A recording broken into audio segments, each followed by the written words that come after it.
नमस्कार, मैं भास्कर पिरबकासार हूँ। तो आज मैं OSSTET का पद्य विभाग का हिंदी का कुछ कविता के नाम मैं बताता हूँ। तो हरवंश राय बच्चन जी के कविता है पद की पहचान और जुगून, और झांसी की। उसके बाद आता है दूसरा कविता का नाम है झांसी की रानी, और एक कविता आता है संध्या सुंदरी और तोड़ती पत्थर,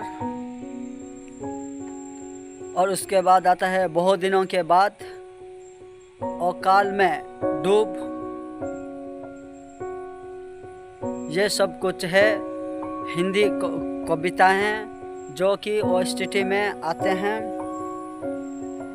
और याद रखना, बहुत सारे कविता हैं और अच्छे से आप लोग पढ़ाई करना। हिंदी कविताएं मत छोड़ना। आसान से अच्छे प्रश्न आते हैं उनमें से, और भी है।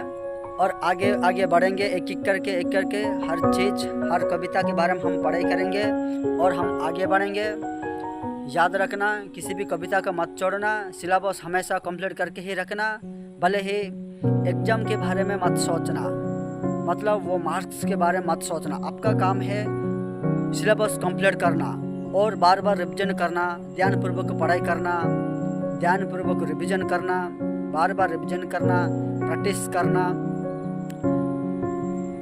एग्जाम में जो हम पढ़ाई करके जाते हैं सिलेबस कंप्लीट करके, तभी हमको पता चलता है कहाँ से क्या आया है, कितने मार्क्स आया है।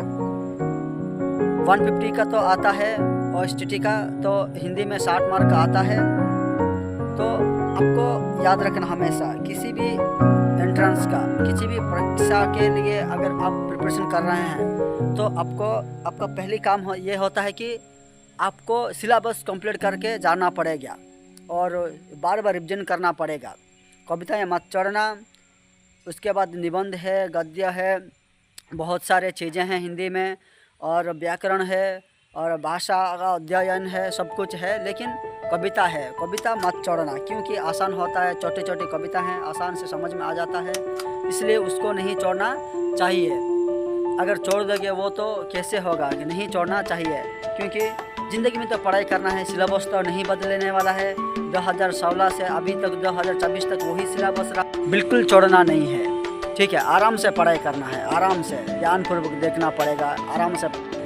कविता को छोड़ना नहीं। छोटे कविता हैं, अच्छे तरह से समझ में आ जाएगा एक बार पढ़ाई करने से, और उसका MCQ को प्रैक्टिस करना पड़ेगा, ठीक है।